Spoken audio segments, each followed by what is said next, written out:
আসসালামু আলাইকুম এভরিওয়ান, তোমরা সবাই কেমন আছো? আশা করি তোমরা অনেক অনেক ভালো আছো। আলহামদুলিল্লাহ আমরা সবাইও ভালো আছি। আর সকালের চটজলদি ইয়াম্মি ব্রেকফাস্টের রেসিপি নিয়ে চলে এসেছি তোমাদের জন্য। তাহলে চলো, আমি নাজনীন সৈয়দ, নাজ কিচেনে তোমাদের জন্য রেসিপি নিয়ে চলে এসেছি। আজকের রেসিপি হলো আলুর পরোটার পুর দিয়ে মোগলাই পরোটা। তাহলে চলো দেখে নিই কীভাবে বানাবো আজকের রেসিপি। তাহলে এই যে নিয়ে নিয়েছি কিছুটা পেঁয়াজ কুচিয়ে নিয়েছি, কাঁচা লঙ্কা কুচিয়ে নিয়েছি, আর আলুর পরোটার পুরটা দিয়ে দিলাম। আর এতে স্বাদ মতো নুন দেব আর ডিম দেব।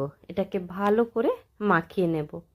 আমি গতকাল আলুর পরোটা করেছিলাম, তো তারই পুরটা বেশি হয়ে গেছিলো, সেটা দিয়েই ভাবলাম যে আজকে মোগলাই পরোটা বানাই।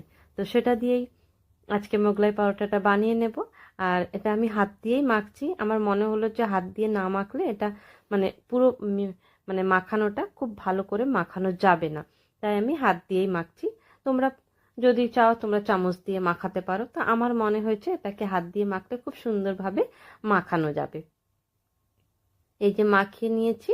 এবার ওই যে রুটিটা বেলে রেখেছি, ওর পাতলা করে ময়দা মেখে নিয়েছিলাম আগে। এবার এটার উপরে এই যে এটা মিশ্রণটা দিয়ে দিলাম, সুন্দর করে পুরো ছড়িয়ে দেব। যেমন করে আমি দিচ্ছি এইভাবেই তোমরাও দিও, তাহলে দেখবে একটু পাতলা করে দেবে আর এইভাবে মুড়ে দেবে, যাতে কোনো দিক দিয়ে ভেতরের পুরটা যেন বেরিয়ে না আসে। আর আঙুল দিয়ে ভালো করে চেপে দেবে, সব দিকটা ভালো করে সুন্দর করে এভাবে আঙুল দিয়ে প্রেস করে দিলে আর বেরোবে না ভেতরের পুরটা। ওই যে রেডি হয়ে গেল একদম মোগলাই পরোটা। এবার এটাকে ভেজে নেব, ফ্রাই করে নেব।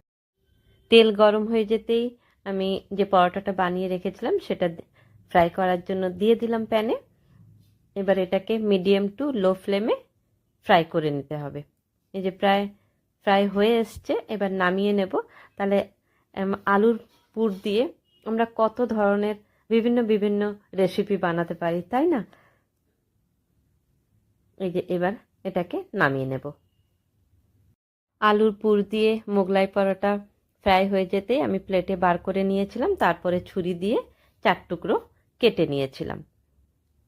এই যে 4 টুকরো কেটে নিয়েছি, আর খেতে ইয়াম্মি হয়েছিল একদম। তোমরা অবশ্যই কিন্তু ট্রাই করো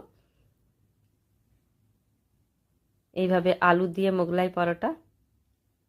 এই যে দেখো, আলুর পুরটা যদি আমরা আগে থেকে তৈরি করে রাখি তাহলে সকালে চটজলদি একটা ইয়াম্মি ব্রেকফাস্ট বানানো যেতেই পারে, তাই না? আমি চা দিয়ে খেতে ভালোবাসি, তাই চা নিয়ে নিয়েছিলাম। আজকের রেসিপি তোমরা অবশ্যই ট্রাই করো। আশা করি রেসিপিটা ভালো লেগেছে।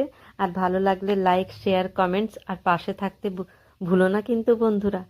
আবার খুব তাড়াতাড়ি দেখা হবে নতুন কোনো রেসিপির সাথে তোমাদের সঙ্গে, ইনশাল্লাহ খুব তাড়াতাড়ি।